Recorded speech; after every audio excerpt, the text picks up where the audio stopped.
બધી શંકા છે તમારા દરેક કાગળિયાની યાર, ઘણી બધી શંકા છે રાજેશભાઈ. આરોપમાં લેવાઈ ગયા છે એવી અમને શંકા જાય છે, તો અમને વાંચવું છે. દાહોદમાં વરસાદની પરિસ્થિતિનો તાગ મેળવવા માટે પત્રકારોની ટીમ નગરપાલિકાના પ્રમુખના ચેમ્બરમાં પહોંચી હતી. આ દરમિયાન પૂર્વ પાલિકા પ્રમુખ અને વર્તમાન પાલિકા પ્રમુખ વચ્ચે તૂતુ મેમેના દ્રશ્યો આ વાતની સાબિતી પૂરી રહ્યા છે કે દાહોદ નગરપાલિકામાં બે ફાળમાં બે જૂથોમાં વેચાઈ ગયા હોય તેવા દ્રશ્યો સામે આવી રહ્યા છે. શંકા છે એ શબ્દ બોલ્યો છું. અને મારી પાસે ઘણી બધી શંકા છે તમારા દરેક કાગળિયાની યાર, ઘણી બધી શંકા છે રાજેશભાઈ. એવું નહીં, પત્રકાર ઉભા છે ને તમે આ ભાષામાં વાત ના કરો. એવું નહીં. દેખો, લોકોના કામ માટે પ્રોસિડિંગમાં કયા કયા કામ લીધા છે અને એવા અમુક કામો બારોબાર લેવાઈ ગયા છે એવી અમને શંકા જાય છે, તો અમને વાંચવું છે. બાંધકામ સમિતિનો ચેરમેન હતો ને તારે મારી સહી વગર તમે બધા ટેન્ડર ખોલતા હતા, મારો પર મારા લિસ્ટ આપેલા પછી તમે રાજેન્દ્ર પણ આવેલું છે. મારી કોઈ જગ્યાએ કોઈ એમાં આવતોનું શાસક તથા નેતા તરીકે મારી કોઈ જગ્યાએ સહી મને યાદ નથી. હા, એ બરાબર. લેવામાં આવી હોય બધાને ખબર હોય, વહીવટ તમે જ કરતા હતા ને રાજેશભાઈ, તમે જ બધું કરતા હતા ને, તમે જ મને જવાબ આપેલા છે રસ્તા. એટલે આપણે એની પણ ચર્ચા કરીશું અત્યારે જે વિષય પર પૂરો કરીએ છે કે પ્રોસિડિંગ જેવી બોર્ડ પતે 15 દિવસમાં મળી જવી જોઈએ. આજે 4 મહિના થઈ ગયા. તમારા વખતમાં 15 મહિના સુધી જોયું તો અમને બી નથી આપેલી. તમારો અધિકાર હતો લઈ લેવી જોઈએ. હું મારો અધિકારની વાત કરું છું. આ તમારો અધિકાર એનો જવાબ તમે 15 દિવસમાં પ્રોસિડિંગ હાથમાં હોવી જોઈએ, તો અમને ખબર પડે કયા કામો લેવાયા છે કયા નથી લેવાયા. કારણ કે 3-4 કામોમાં શંકા જાય છે અમને.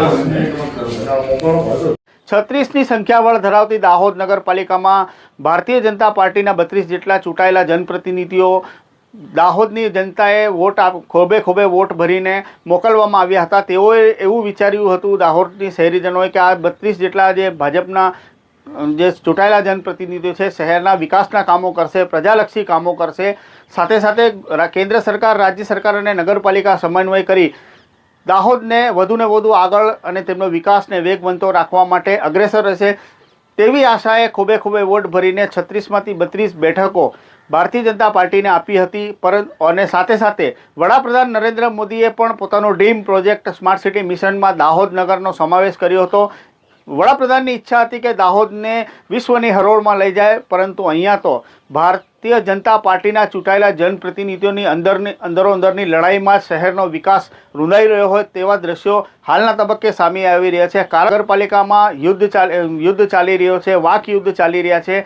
24 સામે 12 જેટલા કાઉન્સિલરો એકબીજાના ટાંટિયા ખેંચવામાંથી ઊંચા નથી આવી રહ્યા તેવા દ્રશ્યો સર્જાઈ રહ્યા છે. થોડા સમય પહેલાં પ્રમુખ બદલવાની માંગોને લઈને 24 જેટલા જે જનપ્રતિનિધિઓ હતા તે સહેલગામે ઉપડી ગયા હતા, રજા પર ઉતરી ગયા હતા. ત્યારબાદ તેમનો સોશિયલ મીડિયામાં વિડીયો વાયરલ થયો. ત્યારબાદ પક્ષના નેતાનો શરાબની મહેફિલ માણતાનો વિડીયો વાયરલ થયો. આ તમામ બાબતો વચ્ચે દાહોદ નગરપાલિકામાં વિવાદ વધુને વધુ વકરતો ગયો હતો. આ મામલે શહેર સંગઠન, જિલ્લા સંગઠન, સંકલન, સાંસદ, પ્રદેશ પ્રભારી આ તમામ સામે રજૂઆતો બાદ પણ આજે 24 જણાએ પ્રમુખ બદલવાની રજૂઆતો કરી હતી, પરંતુ ભારતીય જનતા પાર્ટીએ વર્તમાન પ્રમુખ ઉપર વિશ્વાસ રાખી તેઓને યથાસ્થિતિ રાખતા હવે આ વિવાદ વધુને વધુ વકરતો જઈ રહ્યો લગાવવામાં આવ્યા છે તમારા ઉપર કે ભાઈ ગેરરીતિ કેટલાક કામોને લઈને આચરવામાં આવી છે જેને લીધે પ્રોસિડિંગ બુક અમને આપતા નથી. શું કહેશો આપ? પર્ટિક્યુલર કયું કામ બાબતમાં તમને જણાવવામાં આવ્યું છે કે કઈ બાબતમાં ગેરરીતિ થઈ છે? એમને સાધન સામગ્રી અને કંઈક રોડ રસ્તાના કામોમાં સાધન સામગ્રીનો વિષય SBM સ્વચ્છ ભારત મિશન હેઠળ સરકારશ્રી જે તે સમયે અમને સાધન સામગ્રી સાફ સફાઈ માટે આપતી હોય છે, જેના અનુસંધાનમાં SBMનો વિષય આપ સૌને જાણવા હશે.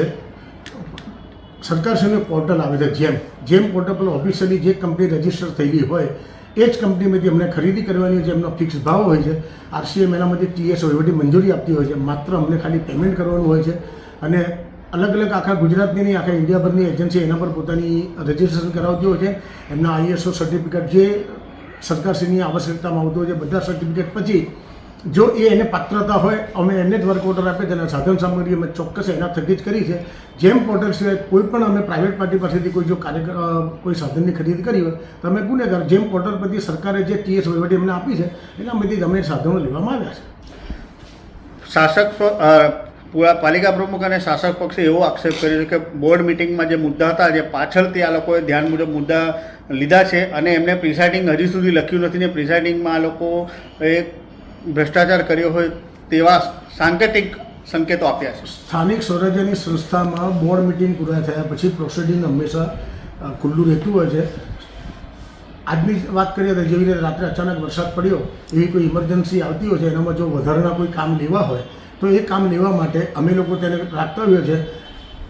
એમનો જે આક્ષેપ છે તદ્દન પાયા આક્ષેપ છે. કોઈ પણ ગેરરીતિ થઈ હોય તો તેમની પાસે RCM શહેરી વિકાસ મંત્રાલય કમિશનર બેનીવાલ છે, જ્યારે તેઓ એની પ્રક્રિયા કરે. મૌખિક આક્ષેપ કરવાના મને કાગળિયાથી સાબિત કરીને બતાવે. પ્રોસિડિંગ બુકમાં પણ કોરી હોવાનો આક્ષેપ કરવામાં આવ્યો છે.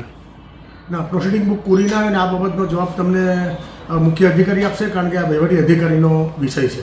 પ્રોસિડિંગ બુક પૂર્ણ કરવાનો એ પ્રમુખનો વિષય નથી. તમારા દ્વારા પણ આક્ષેપ કરવામાં આવ્યા હતા કે તમારા કાર્યકાળમાં જે રીતે ગેરરીતિ આચરવામાં આવી છે અમારામાં નથી, એવા આક્ષેપો તમે પણ લગાવ્યા હતા. મેં એવા કોઈ આક્ષેપ કર્યા નથી. એ લોકોનો જે તમારા પર જણાવવામાં આવે છે રસ્તા રીસર્ફેસિંગની ગ્રાન્ટ, મોટાભાઈ અમારા બધા જ પેપર્સ તમે ચેક કરી શકો છો.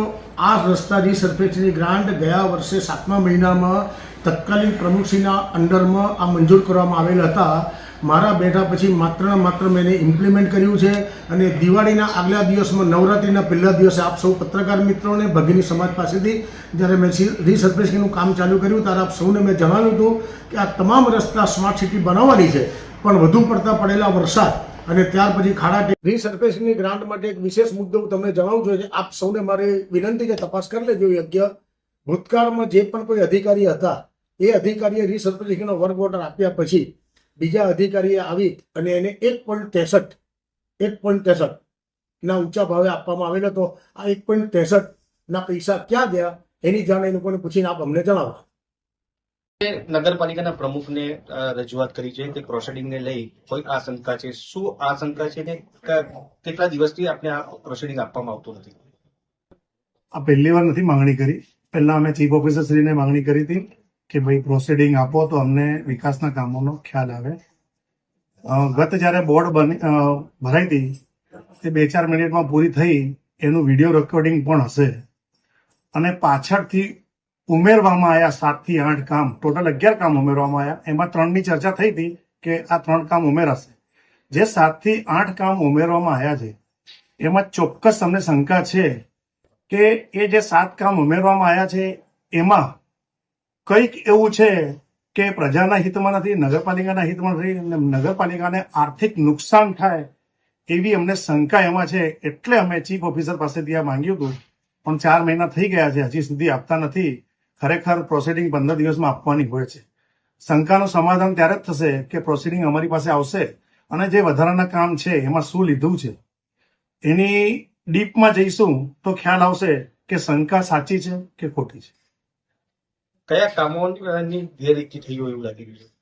અમારી પાસે તો પ્રોસિડિંગ આપી જ નથી હજી. અમને જે શંકા છે, જે વધારાના કામ ખરીદીના લીધા છે, જે સાધનો ખરીદી અને અમુક જે રોડના કામ છે એમાં અમને શંકા છે કે અધિકારીઓએ એમના વાળી કરી છે. આપ કહો છો કે 7 થી 8 કામ વધારે લખાયા છે, તો પ્રોસિડિંગ આપને પાછલા રસ્તે મળી ગઈ છે?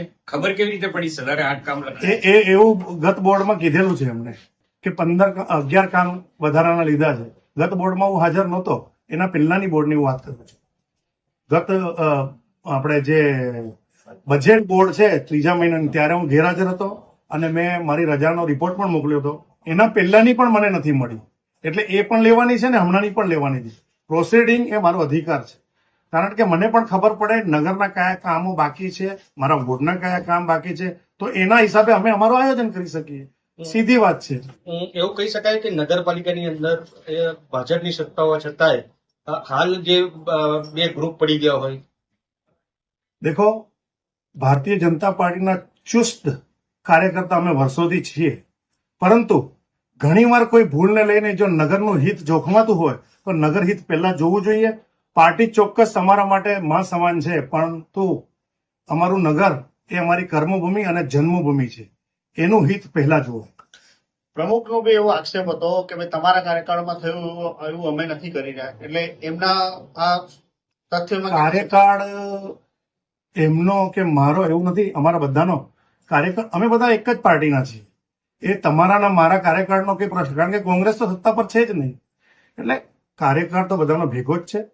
સૌ સદસ્યોએ ભેગા મળીને સામાન્ય સભામાં આયોજન કરીને એમાં એજન્ડા જે નીકળે છે એને બહાલી આપવાની હોય છે. એટલે એ બહાલીના ભાગરૂપે આગળના કામ થતા હોય છે. એમાં તમારો ને મારો કાર્યકાળ એમાં એવું કંઈ હોતું જ નથી. છે આજે પત્રકારોની હાજરીમાં જે પ્રમાણે પ્રોસિડિંગને લઈને બંને પ્રમુખો વચ્ચે તૂતુ મેમેના દ્રશ્યો હતા તે સીધી રીતમાં બતાવે છે કે ભાજપના શાસક પક્ષના નહીં પરંતુ વિરોધ પક્ષના અને શાસક પક્ષના પ્રમુખ સામે લડાઈ રહ્યા હોય તેવા દ્રશ્યો સર્જાઈ રહ્યા છે. ખાસ કરીને દાહોદની સુખાકારી અને સુવિધાને ધ્યાને લઈ 36 કાઉન્સિલર એકબીજાના સહયોગ કરે અને સાથે સાથે નગરના વિકાસમાં પોતાની શક્તિનો ઉપયોગ કરે તેવી લાગણી અને માંગણી શહેરીજનો ઉઠાવી રહ્યા છે.